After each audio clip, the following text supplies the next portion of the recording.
New York की सियासत में एक ऐसा नाम उभरा है जिसने न सिर्फ इतिहास रचा है बल्कि एक वक्त पर उन्होंने दुनिया की सबसे विवादित गिरफ्तारी का ऐलान भी कर दिया था। हम बात कर रहे हैं 34 साल के जोहरान ममदानी की, जो न्यूयॉर्क के पहले भारतीय अमेरिकी मुस्लिम मेयर बन गए। लेकिन इस जीत से ज्यादा चर्चा उनके उस बयान की हो रही है जो उन्होंने इजरायली प्रधानमंत्री बेंजामिन नेतन्याहू को लेकर दिया था।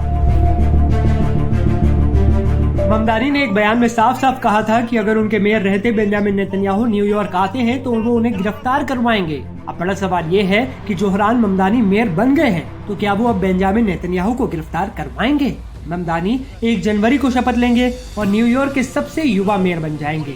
उनकी जीत ऐतिहासिक है, खासकर तब जब अमेरिकी राष्ट्रपति डोनाल्ड ट्रंप ने उन्हें कम्युनिस्ट करार दिया और खुलेआम धमकी दी थी।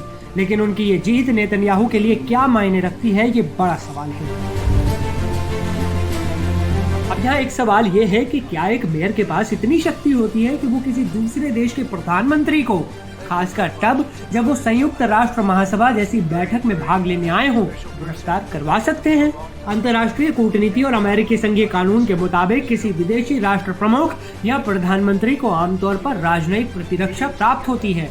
मेयर, जो कि एक स्थानीय अधिकारी होते हैं, सीधे तौर पर विदेश नीति या अंतर्राष्ट्रीय कानून लागू करने के लिए अधिकृत नहीं होते।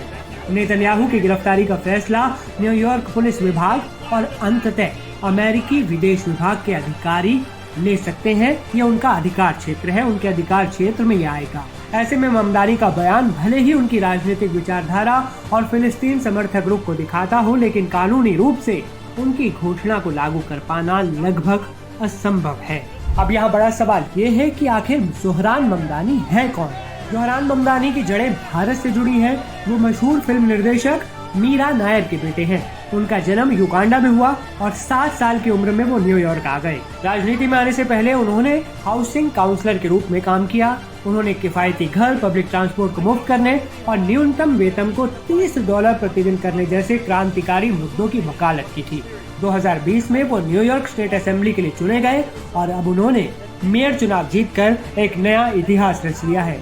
ममदानी की ये जीत अमेरिका की बदलती राजनीति और भारतीय अमेरिकी समुदाय के बढ़ते प्रभाव का एक प्रतीक है। लेकिन अब पूरी दुनिया की नजर फिर इस बात पर है कि क्या ममदानी अपने गिरफ्तारी वाले बयान पर टिके रहते हैं, और अगर नेतन्याहू न्यूयॉर्क आते हैं तो ये राजनीतिक और कूटनीतिक ड्रामा कहां तक जा सकता है? आपको क्या लगता है? और ममदानी की जीत को आप कैसे देखते हैं? इजराइल के प्रधानमंत्री बेंजामिन नेतन्याहू को लेकर आपकी क्या राय है? अपने विचार आप हमें कमेंट में जरूर बताइएगा और इस वीडियो को ज्यादा से ज्यादा शेयर करना, लाइक करना मत भूलिएगा।